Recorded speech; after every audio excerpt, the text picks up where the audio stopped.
इस बोर्ड में ये डायोड लगा है SMD। ये SMD डायोड्स SMD कंपोनेंट्स से थोड़ा सा मुख्तलिफ है। इसको कहते हैं MELF, MELF, metal electrode leadless face.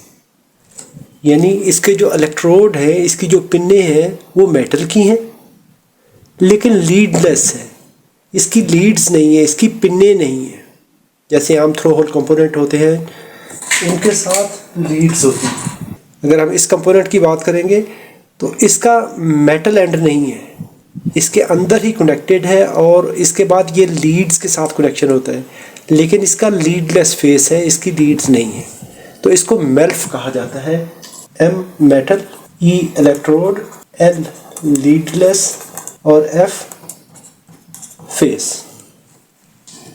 बनावट के लिहाज से ये SMD है, लेकिन फिटिंग के लिहाज से ये थोड़ा सा SMD से मुख्तलिफ है क्योंकि ये सिलेंड्रिकल शेप में है।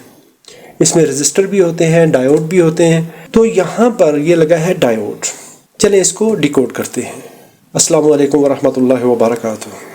मैं हूँ आपका होस्ट मोहम्मद अशरफ और अपने चैनल पे आपको खुशामदीद कहता हूँ। पिछली वीडियो में मैंने ट्रांजिस्टर के बारे में डिकोडिंग की वीडियो भेजी थी कि 3F ट्रांजिस्टर को डिकोड कैसे करते हैं। तो मेरे व्यूअर की तरफ से ये कमेंट आया कि ये जो D31 है इसके बारे में बताएं।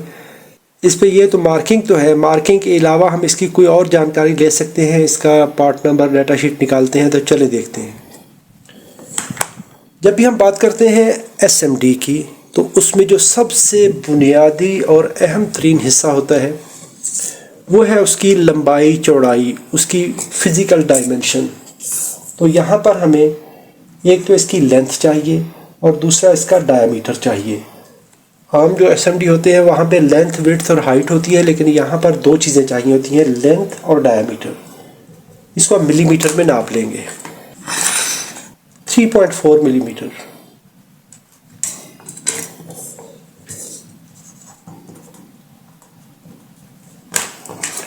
इसके बाद इसका आप डायमीटर नाप लेंगे।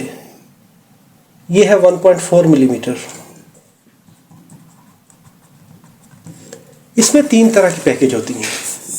एक को कहा जाता है MELF, एक को कहा जाता है मिनी MELF, और ये जो पैकेज है ये वाला इसको कहा जाता है LL34।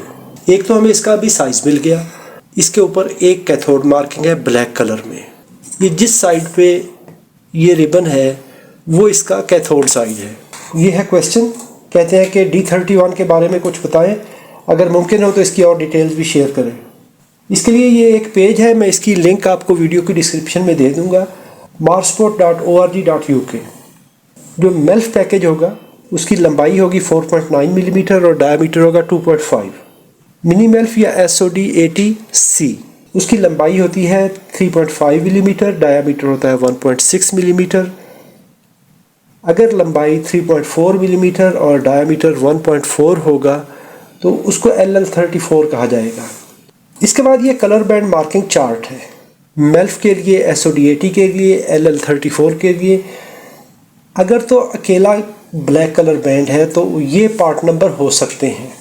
ये अमूमन फास्ट रिकवरी स्विचिंग डायोड के लिए इस्तेमाल होता है, जैसे BAS सीरीज़ होती है।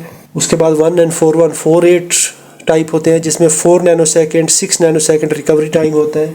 तो ये नॉर्मली फास्ट स्पीड रिकवरी के लिए होते हैं, फास्ट स्विचिंग डायोड होते हैं। अकेला ब्लैक बैंड है तो BAS32, BAS45, BAV105, LL4148, 50, 51, 53, LL4448, BB241, BB249 ये पार्ट नंबर हो सकते हैं।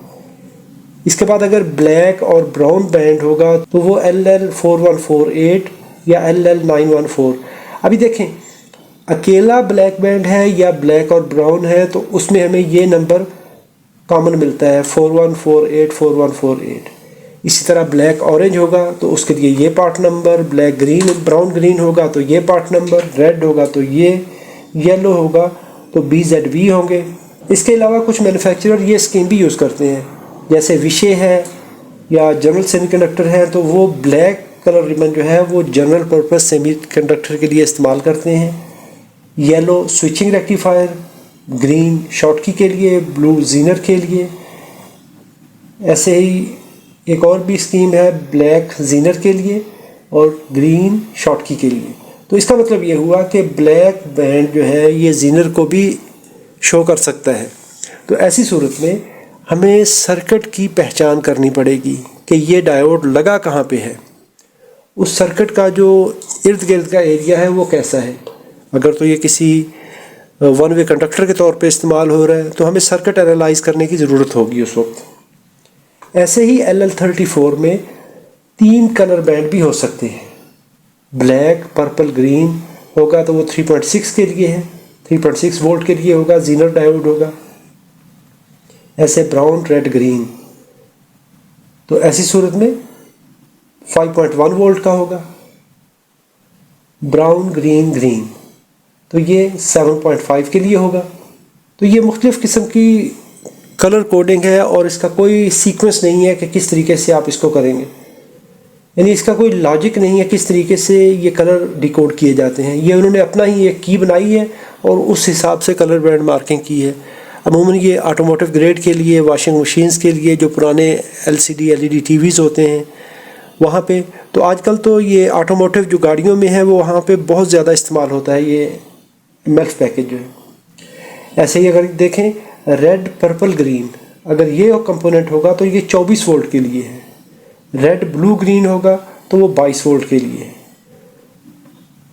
तो चले हम इसको, अभी जो हमारे पास डायोड है इसको देखते हैं। इसके लिए हमारे पास जो कॉमन मार्किंग है वो 4148, चलो इसी की डाटा शीट देख लेते हैं।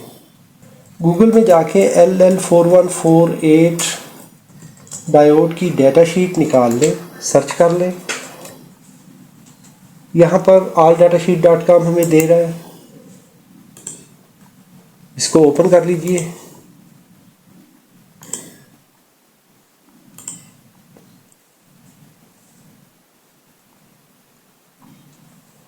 Small signal fast switching diode LL4148 या LL448 ये कॉमन नंबर है और कहते हैं कि इसकी जो डाटा शीट है वो 1N4148 या 1N448 के साथ मैच करती हैं। 4148 उसकी करंट थोड़ी होती है, 448 जो है उसकी करंट ज़्यादा होती है। तो एब्सोल्यूट मैक्सिमम रेटिंग जो है ये repetitive peak reverse voltage 100 volt तक हो सकते हैं। VR जो वर्किंग वोल्टेज होते हैं वो 75 वोल्ट हैं। ऐसे ही इसकी repetitive peak forward current 500 milliampere तक जा सकती है, लेकिन जो फॉरवर्ड करंट वर्किंग करंट है वो 300 मिली एम्पेयर मैक्सिमम है। जो एवरेज फॉरवर्ड करंट है वो 150 मिली एम्पेयर है। इसके बाद यहाँ पर इसके फॉरवर्ड वोल्टेज होते हैं वो 0.6 से लेके 0.7 वोल्ट तक हो सकते हैं। LL4148 इसके मैक्सिमम 1 वोल्ट तक हो सकते हैं, टिपिकल 0.8 वोल्ट होते हैं इसके, और 4 नैनोसेकंड इसका रिकवरी टाइम, और इसकी जो गेट कैपेसिटेंस है वो 4 पिकोफैरड तक जा सकती है। यहाँ पर इसकी बॉडी मेजरमेंट्स हैं। ऐसा करते हुए हम इन डायोड्स को डिकोड कर सकते हैं। बाज़-औक़ात ये ट्रिक कामयाब होती है, बाज़-औक़ात कुछ मैन्युफैक्चरर ऐसे होते हैं जो कि पब्लिकली डाटा शेयर नहीं करते। कुछ मार्किंग उन्होंने ऐसी रखी होती है जहाँ पे हमारा इंटरनेट भी, जहाँ पे हमारे जितनी भी ऑनलाइन सोर्सेज हैं वो काम नहीं करते। तो ऐसी सूरत में अगर हमारे पास कोई और वर्किंग सर्किट हो तो उससे हम क्रॉस चेक कर सकते हैं। अगर तो वीडियो मालूमाती है तो लाइक कीजिए, अपने दोस्तों के साथ शेयर कीजिए। कोई सवाल हो तो कमेंट में लिखिए। अपना और अपने प्यारों का बहुत सारा ख्याल रखिए। अल्लाह रब्बुल इज़्ज़त आप सबको सलामत रखे, अपनी हिफाजत में रखे। अस्सलामु अलैकुम वरहमतुल्लाहि वबरकातुहू।